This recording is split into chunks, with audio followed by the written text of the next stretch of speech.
Janet! Here we are, we made it. Sorry. No worries. How are you doing, Janet? Oh, it's been a roller coaster day. Yeah, all fine though, all good. Good. Well, I'm really happy to have you here. So this is episode 3 of Going Conscious, which is a weekly podcast series where I speak to inspiring people who are on their journeys and living more consciously, and also making an impact with what they do. And so I'm thrilled to have you here this week, Janet. So Janet is a really world-renowned artist who works on our relationship with nature and the natural world across her mediums, and has work in universities, museums, globally. So, Janet, maybe we can start by you just telling us a little bit more about what you do.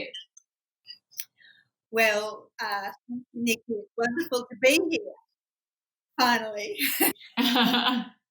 Well, actually, I make artwork, usually quite contemporary installations that address our relationship to nature and bring you into the incredible fragility of nature today, which is therefore opening up all the issues of climate change and man's direct action against it in the name of economy.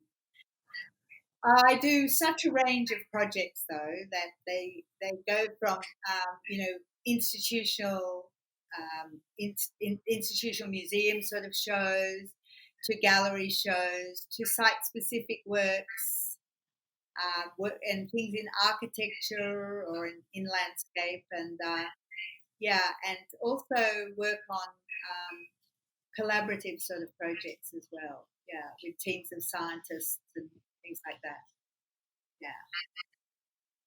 Amazing. So what I'm interested to start with is to ask you about what led you to work in this area. So what brought you to working with bringing more awareness to the natural world and how we need to take care of it?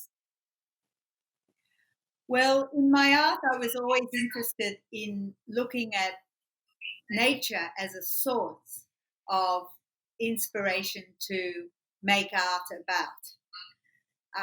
And that was a very broad concept of nature that ranged from atmospheric kind of clouds or things right through in water and right through to looking at plants and animals. But I'd always had this deep interest in alchemy, and the whole science of transformation. And that was an underlying kind of idea of process that I carried with me as I looked at these things and tried to make art with them, understanding that the natural world is always in a state of flux and process and evolving and becoming. And so it was kind of a really wonderful thing, and often I still use it as an alchemical move, as it is almost like in chess, to say, well, if I combine that with that, it'll make that. You know what I mean? So it gives you a way of working with it. And for a long, long time, I had been making art like this, but it ranged in medium, from paintings right through to installations and works on the ground and works made of natural materials and a huge range of things like that. And then I got invited by the Ford Foundation to come to a part of America, or to Guatemala, I should say, Chiapas, to see where they were taking down the Amazon rainforest, the equatorial forest there, to look at, well, it's not exactly equatorial, but to look at the forests there that were being really, really threatened, and how it affected local peoples who lived in there, the Indian peoples who lived there, how their whole livelihood was and whole spiritual being was attached to living in the forest, and to have a look at this sort of plunder that was going on for the forest industry and also for farming, global interest in farming a lot of this land. And I mean, this has continued now right through into Brazil and the Amazon. And I saw firsthand how that affected, people and of course, how it affected forests. And I decided from then on, I just want to work with the fragility of our nature, the things we're losing, the threats that are upon it.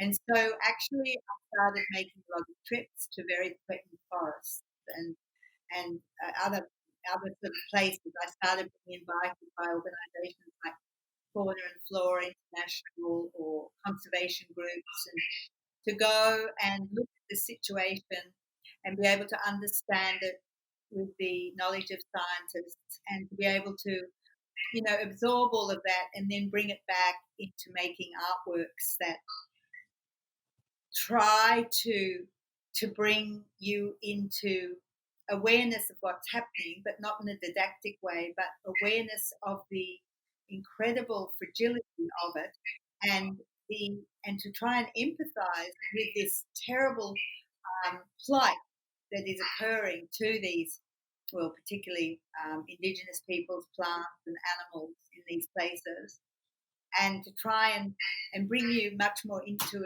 intimacy with it in order to experience an empathy, perhaps, in order to be able to act, and also to lead me to a kind of a language of addressing healing, so that some of my work takes the form of like a hospital for the Great Barrier Reef or a hospital for plants, so that it brings the viewer into imagining actions that are, on the one hand, you're seeing the plight of these places, but on the other hand, you're seeing ways of caring for it. And these sort of installations become like little metaphors of how we should be addressing those things in the wider world. So one thing leads to another somehow, and it's sort of, there's no end. There's no end to what can be addressed, of course, Mm-hmm. Yeah. Okay, so you're really focusing on bringing that fragility around Indigenous people, plants, and animals, and trying to build awareness so that people can actually experience that through your work and then can understand it more deeply. Yeah, I am. But the main thing is I am an artist, so I know that I have to make it as artwork. So really I can make visible what scientists deal with. I can do all of those things, but I must also do it in a way that remains effective as art, and that enables people to have a kind of emotional and intellectual response to it, not just giving a whole lot of didactic sort of material. So that's very hard to explain how that happens, but it happens through the process of making work, and also always trying to imagine a kind of more wondrous experience for the viewer. So they want to enter the work, so they want to engage, so they want to feel the incredible loss of a forest, or in a sort of a more recent show, to be able to have the work, to have an emotional and a poetic depth to it. So yeah, so it's a balance. It's a fine balance when you're dealing with a lot of factual material. How you deal with that. So the aesthetics in art is very important, because you don't want to send someone away going, oh, I can't look at that, because you actually want to draw them in to try and understand what it is. Yeah. And also sometimes you have amazing fantastical or fantasy type things, like, that lead people onto a little trail of wonder, like, a plant streaming or things like that. Hmm. Okay, so it's really this balance then of you being an artist and how you create artwork when you're also bringing in a lot of scientific evidence and different studies that you found, but you're looking at how Yeah, you translate that through art and also through creating something that's aesthetic that grabs people and brings them into your experience. exactly, exactly.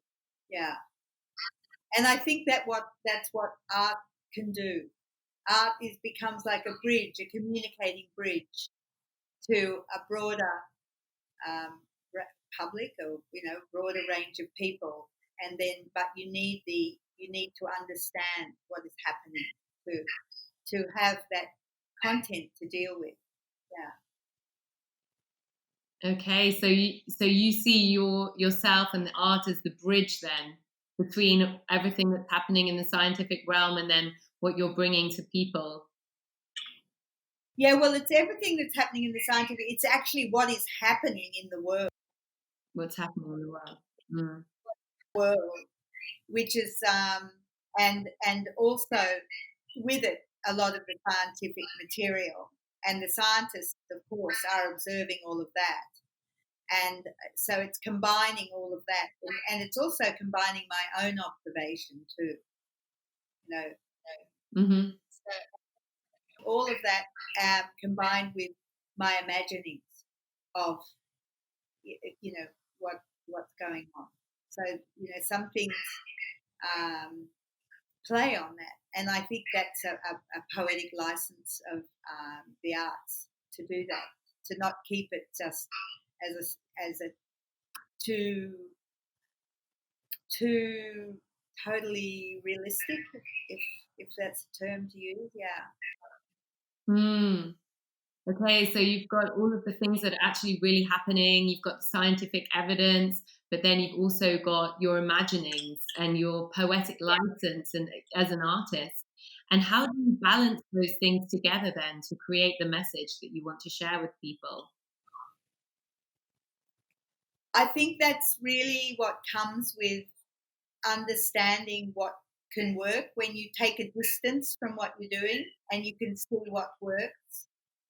And I think it comes with working at it for quite a long time. And I don't know, I can kind of assess it really. And I do think that there's something really quite extraordinary about when you feel you're working from um, this inside state. It's people might call it a creative state, that you actually those what I call imaginings are in fact often real insights into something that I think can come through a process of making of I think anyone when they're totally focused involved in doing something reaches a kind of state of the mind where they actually can see ahead, if you know what I mean. They can see quite clearly, and sometimes I think my when I call it imaginings, they're actually quite um, that's quite an insight I can have into something, and maybe I read about it or learnt about it, or did I just fantasize it?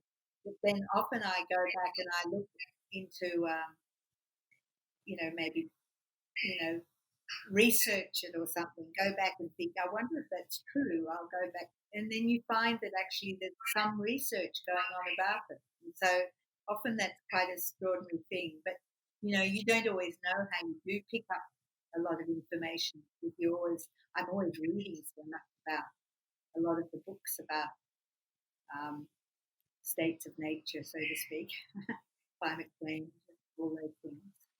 Mm. Okay, wow. So your imaginings are also you kind of looking into the future and picking up from different sources what's happening around and what might happen next as well. Yes, but probably not so much in terms of looking at like world events like that so much. Yeah. Things.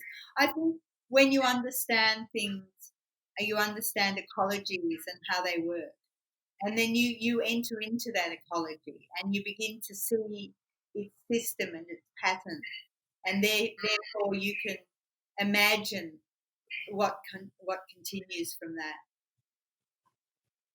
Yeah, you can see how. I mean, I think ecology is the most important thing to understand, really. To understand how how the system of the world works, the web of the world works. You know, the web. I should say that the um, the web of nature works. Mm-hmm. Mm-hmm. So what's the impact that your work can have on people then who experience it? Well, I can only go on my experience so far that I've found people do get quite slowed down into the space of the work and receptive, and they do. I think it creates the possibility, the opening up of a lot of questions, maybe, and also wonder um, and often quite a sensorial experience, that they enjoy, and I think again, this is what you can do when you create installations. You can create spaces that are very engaging and somehow uh, as our senses are affected by moving through space, um, you have a heightened awareness anyway. So it can often give people a heightened awareness, and as well as then a deeper knowledge about things. And I've found incredible response to a lot of my work, amazing letters and lots from even school children and adults. And I just found recently with my show at the MCA, because I was going there quite often because we had a lot of public programs. So I was around much more than I am with a lot of my other exhibitions. Like at the moment, I've got a big show in Taiwan, which has a huge public program, but I'm really not there to receive a lot of the responses. I just rely on the museum to let me know. But when I was at the MCA, and also it was all in English, um, it led me into some fabulous conversations with people, and people sort of saying, "Oh my God, this is so timely," and "Oh, you've really made me realize this," and things like that. So, and I felt really kind of delighted as an artist that I could do that, because um, so much art, I think, is wonderful and amazing, but it doesn't give people um, an experience that they themselves are really involved in the reality of that work. Because this is our nature and the planet we live on, and it's under threat, and it's quite um, the people know that, but this enables them to feel that very emotionally. I think. I hope. Mm-hmm. Okay, so you're really enabling people to feel it emotionally and to experience that kind of sensitivity of nature around them. Yeah, yeah. As well as giving people a lot of little, like some little spaces of the exhibition open up a kind of a way of looking at a whole lot of facts of things that are happening, in nature. Um, and they're really more factual things that are woven in. Mm. How do you do that when there's such an overload of facts and factoids and information around this topic, around nature and the environment? How do you weave that in? Well, that's again that thing that you have to balance it. You have to create a special space for those sort of elements. Mm-hmm. How do you create a special space? Well, you start imagining how things could fit into something. You know, what Mm-hmm. ways for them to fit in. Mm-hmm. Yeah. And to go back to you, Janet. So, is there kind of a moment that you can remember, or something that really caused you to go down this route to exploring our relationship with nature and the fragile environment? I think I was always interested in it. I was always looking quite intimately at things, and I started making my art when I was in the countryside. Yeah. I felt very connected to that nature around me, but also to the history of it. And there's such a long history of it, of art that relates to nature. But but of course, it was really interesting being in Italy because there's a very strong movement called the Arte Povera movement that was quite strong when I was there, and it's a movement that uses humble materials to present art, but it's quite conceptual. But at the same time, it has an aesthetic of quite humble natural material.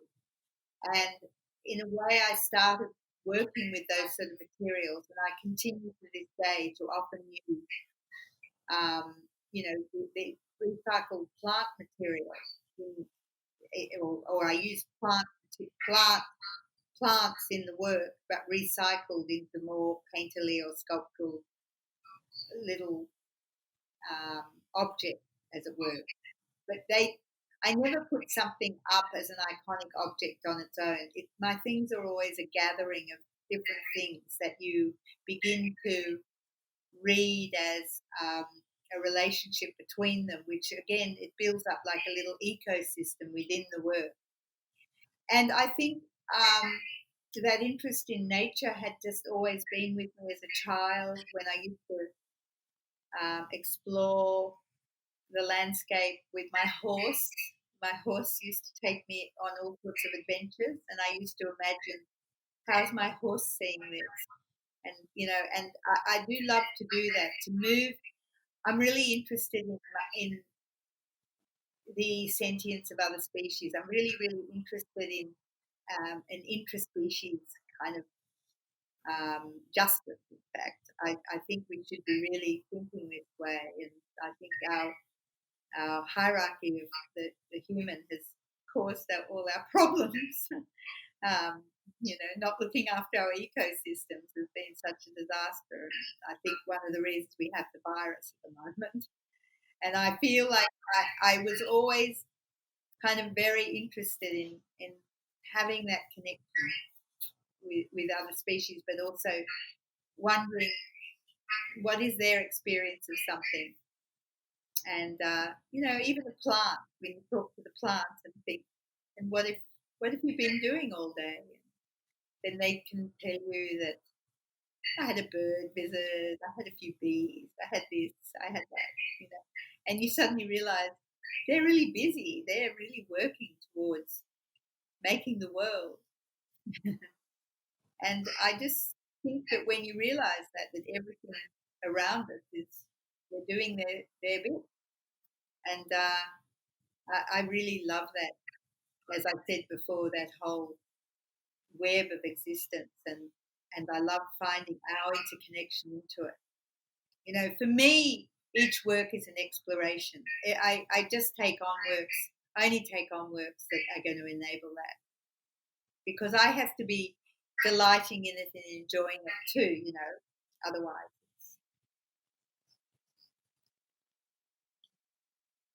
Mm-hmm. So that kind of web and interconnectedness of everything and the sentience of all plants and animals, is that something that you take through all of the different projects that you do? It seems to be an underlying theme for your work. Yeah, I think so. I do. Yeah. I mean, it's not always blatantly obvious because some people might see a work of mine that's like a whole huge glass screen of some sort, with images or something. But but really, it's always it's been built up from working on those ideas. So, but I also believe that art has to have. Um, I like art to have a humility, that it's asking questions. It's I don't I don't really want to make things that um, you know hammer and dominate and are heavy-handed or that are aesthetically take over from everything else. I don't mean aesthetically. I mean take over from everything else because they're not understanding. It's not the art not understanding its aesthetic position.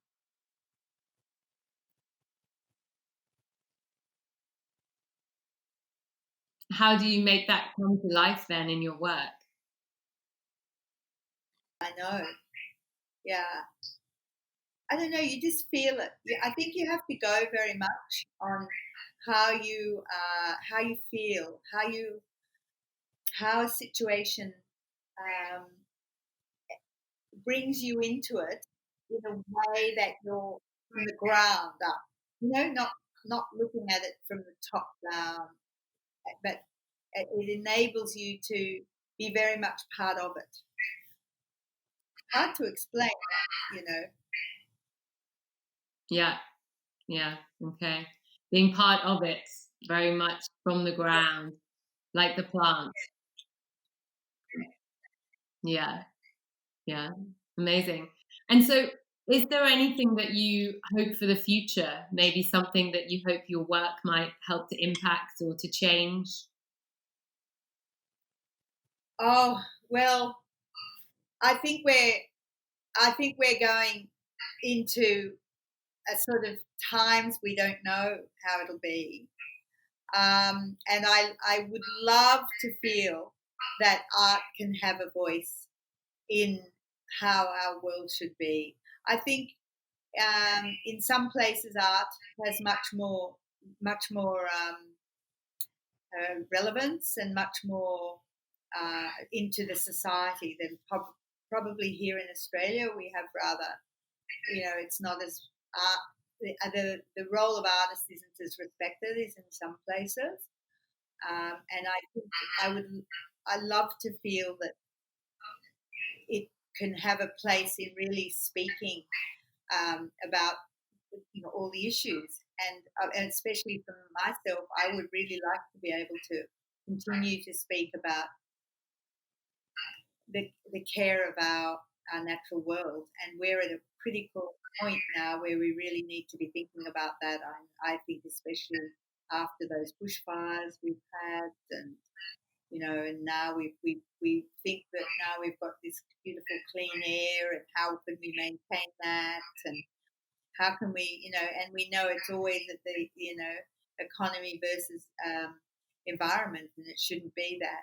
The environment really is so important, and it's at our peril if we don't look after it. And I really feel that as an artist, I want to be able to speak about that. Um, I'm very happy to continue as I'm going because every project opens up a new possibility, a new avenue to look at and learn from, and I find it very exciting because even if I wasn't making art, I'd be still exploring a lot of these things, But it's really great that I think then how can I communicate that it's as well, and so yeah, it I love the possibilities that open up from it, and it's funny they there's a lot happening now because there's a real interest really in art being able to speak about climate change and nature in general. There's two amazing big exhibitions in London and another one in Paris at the moment, you know, and just having the one now currently in Taiwan, they say this is so important to be having this now, and so I mean most places are recognizing that art can be one of the most important communicators of the plight we're in, and doesn't necessarily offer answers because we know that they've got to be something developed very communally with others, but maybe there are no real answers. We have to just keep moving along. But yeah, um, I feel like I've really I like that place I have. I sort of really I like it that, because it enables me to go on learning and at the same time expressing something, but not for me so much, but because I'm really doing it because I really care about the issues of, that it's trying to talk about. I really, really care about those. I'm not trying to just express me as an artist. I'm not really interested in that sort of art. I'm actually quite removed from my work. I never put myself in there, but I am there by the mere fact that I'm the one making it and communicating it. So it's very different to that idea of self-expression. Mm-hmm. Yeah. So with this message that you're communicating through your work, what does success look like or mean to you? What is success? I don't really think about it very much, funnily enough. I feel like I'm accepted at what I'm doing, and I feel like, yeah, success is it's such a hierarchical thing that I mean, every time you begin a new venture or you begin new works, you always feel like you're always starting at the beginning. I don't know. Somehow I don't. I mean, I know that I have respect for what I'm doing, but I don't know how to measure success. I mean, I certainly don't measure it by um, the money you make or the I suppose I would just say that it's very exciting being invited to do things by um, institutions that you really admire the work they've done as an artist, but I also find it so exciting to be invited by a regeneration farming group called Earth Canvas that I'm working for at the moment. I'm working with to be invited to work with a farmer, a regeneration farmer, on work about what I as an artist can learn from what the farmer is doing, and then make work of that. So I guess there's no, for me there isn't a hierarchy, or being invited by a land conservancy group to go out with them and look at the fragility or what climate change is doing or the loss of habitat but yeah, I don't know how to measure success except that it's very rewarding to be invited to do those things. Mm-hmm. Yeah, and it's a very personal thing, and the reason I ask everyone who I interview that question is because I think it really changes for us. It's very individual, but as we work towards wanting to live and work more and more consciously and to have more of a positive impact on people and the planet, what we see as success really changes. So it's very personal to each one of us, and changes and evolves along our own path. Totally, yeah, yeah. And you know that often what you sort of think today, you won't think tomorrow. I mean, what I mean is we're evolving all the time, we're changing all the time, but so are the circumstances around us. Sure.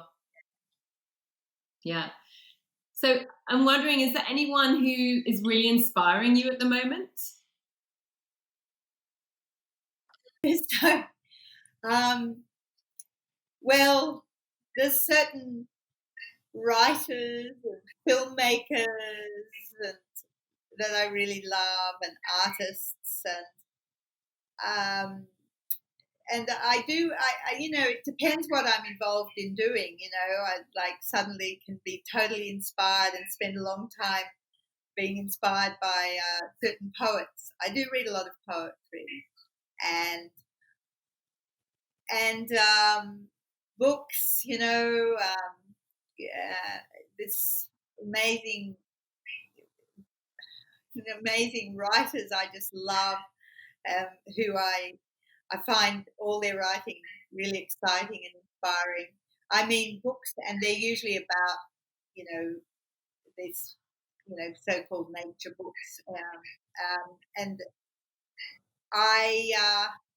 and there's wonderful people I admire doing great things with nature. You know, Anyone you can name? Any particular people, books, poets? I know you love reading. I suppose it's things that are just surrounding me really recently. I love. Oh gosh, it's just so, yeah. I know it's really crazy. Um, how many things that I really love. I mean, I love the Plant Hunter magazine that comes out online. Georgina, who does that, I just think she's a total inspiration. What she does, and then I love this books. E.O. Wilson's most recent book, which is really, the whole wonder of nature. And oh gosh, where do I begin? There's so many. Michael Tasset's books, and um,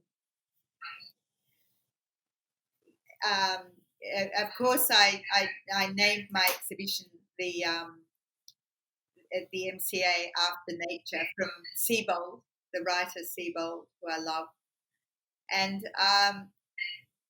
and look, there's a lot of artists whose work I really, really enjoy so much too, and a lot of those. I always loved Joseph Beuys and Robert Smithson and the Arte Povera artists, and that so many people have inspired me at different times. Rilke's poetry and so on. It's really, yeah. Okay, I know it's a lot of inspiration. So as we're coming to the end of our chat today, is there any kind of key message or takeaway you want to share? Well, I think it's really important that you're doing what you love, that enables you to go into it more deeply, and the more deeply you enter it, the more you find within it. And I think I'm so lucky to have found that. And to an outsider, it mightn't seem like one continuous um, passage in my life, because people might see that I've done sort of different things and everything. But I think that was always a deep underlining thing, that's something I really loved and I cared about, and now I can really speak about. And I think for anyone, I would just simply say that whatever you do what you love, and you'll manage to survive. Whatever you do what you love and you'll manage to survive somehow. Bad advice in some cases when I think about it like that. But I just think that, it's it's a very important thing that have whatever you're doing, that it's keeping you in touch with your inner being, and therefore um, you can create a kind of generosity in yourself to care, because you're being nurtured by the thing you do. So, and it's like when I'm speaking about creating a sense of possibility of healing or something in making art. I think that idea of it gives you hope as well, and hope opens up a possibility. Or well, actually, having that feeling of care opens up a possibility of hope. And I think we all need hope at the moment, and therefore we can't sit back. Hope won't happen sitting back. You have to actively engage yourself in something you care about in order to create the space of hope. That's what I feel anyway. That's beautiful. You have to actively engage yourself in something you care about to create the space of hope. Creates a kind of a sense of generosity in yourself. You know, I mean, you know yourself. If you just care about just the smallest sort of thing, it gives you a good sense of well-being, and that in itself opens you up to be able to give more. Yeah. What's been the biggest challenge or the hardest thing then about following what you really care about and aligning with your passion throughout your career? The hardest thing?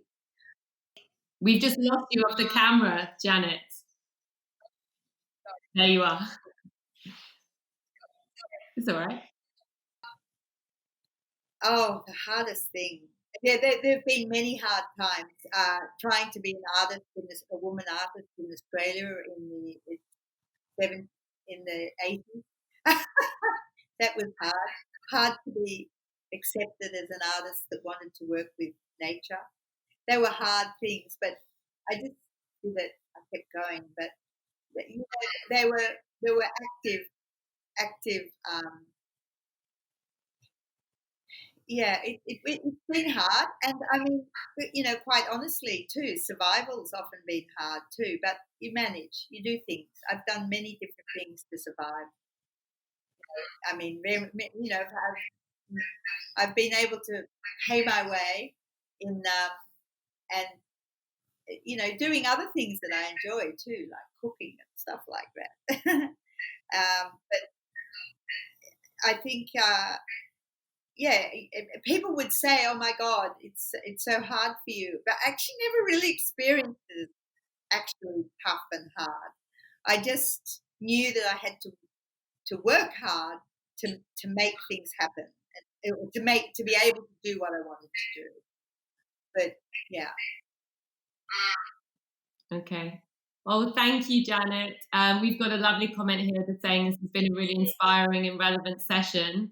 And I really enjoyed it and loved having you on. Thank you so much for sharing such lovely insights. Oh, thank you, Nikki, for having me. You're welcome. Thank you, Janet.